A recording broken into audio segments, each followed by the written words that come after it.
Hello, and welcome to the inaugural episode of Hawk Takes, the #1 Hawkeye sports debate show in Iowa City. I'm your host for the evening, Jacob Senstead. I'm joined by Daily Iowan TV's Taylor Van Fleet. Jacob, thanks for having me.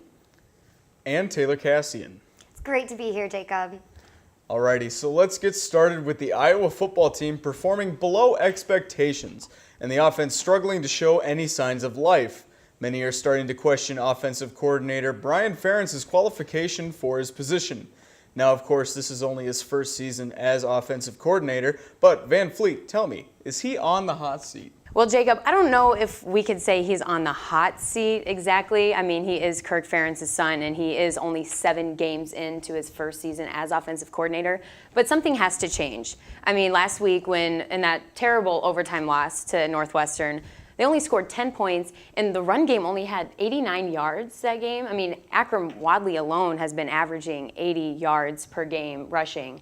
And for the run game to only get 89 yards, it's just terrible. And just a bunch of different things that game you could tell were on the offense, and something's not right there. There has to be some changes made.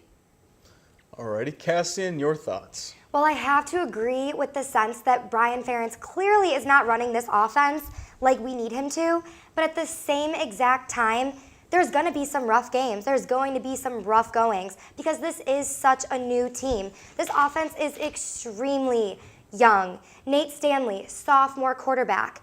Noah Fant, sophomore. These players are so young. The Paulson brothers, sophomores. Amir Smith-Marset, we have seen him do great things out there on the field, but again, you have to remember that he's a freshman. You've got those guys up there along with an injury-ridden offensive line. You have to expect there's going to be struggles. And even once you get past all of that, all of the older players on the offense still have Ferentz back. They are staying together as a unit, which they can only do right now. Everyone is concerned with Iowa making it to a bowl game, obviously, this season. Iowa's currently 4-3 and only needs 6 wins to reach that goal. Statistically speaking, this is realistic. Purdue is still on the table, who holds the same exact Big Ten record, 1-3, as Iowa, and that is a game that Iowa definitely has the ability to win. And the fact that Iowa held their own into the final play against ranked Penn State proves that anything can happen in any given game. Iowa has also scored at least 10 points in every game. Even though, obviously, that is not that impressive, we can't say that they don't put up anything. And in many of the games, they have only lost by 1 touchdown. Also, in the fourth quarter, Iowa is 73-23, outscoring their opponents. This proves they have an offense who is willing to work until the very end, even though they are seeing those struggles. This just means that they need to get more seasons under their belt. I always tell a fan, man, if you want to, be a coach, get a team, coach your team, because there's a lot going on,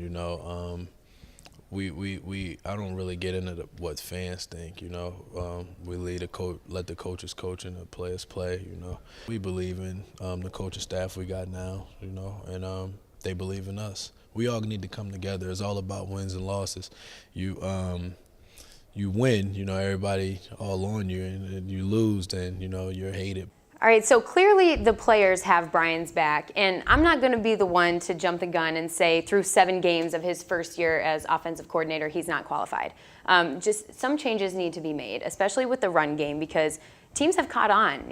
This is a team that does have a really strong run game. Akram Wadley is one of the best in the conference, and they've been catching on, and Brian Ferentz has to do something about it, and I have faith that he will. I do. I think as time goes on, I think if the players are on his side, he's Kirk's son, Kirk's on his side, he believes in him.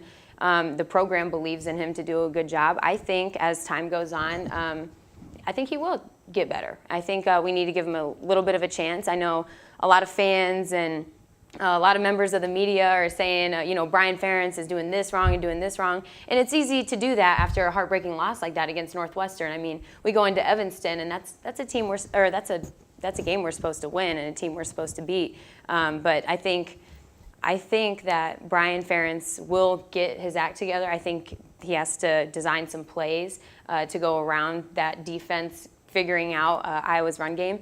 And I'm going to give him a shot to do that. I agree with you, Taylor. I have to agree, especially with that point, that Brian Ferentz is, at the end of the day, Kirk Ferentz's son. Ferentz is getting up there in age and in years that he has coached this team. If you're asking my opinion, I think it looks like a grooming job. I think that Ferentz is grooming his own son to take his role as head coach once he decides to retire. It would only make the most sense. But I have to agree with you, something clearly needs to change with this offense. But I have to say in a positive spin that Nate Stanley has honestly impressed me. People did not see him going out as strong as he has been. And again, that offensive line not being at their strongest is really not something that Brian Ferentz can work with. Well, yeah, and that's the thing. You know, Stanley had thrown 2 picks all season before heading into last week's game against Northwestern. And then he had that one interception that was just, it was just all miscommunication is what it was. I mean, it was probably one of the ugliest interceptions I've ever seen.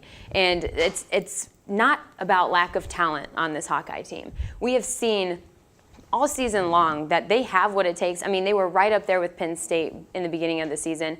I do think it falls on coaching. I think a lot of these losses have been on coaching. But like I said, it is his first season as offensive coordinator, and he can get it together, design some plays, and figure it out. And as time goes on, I think he can be all right. And that's all we have for you on Hawk Takes. Be sure to tune in to all of our regular weekday morning broadcasts starting at 8:30. We'll see you next week.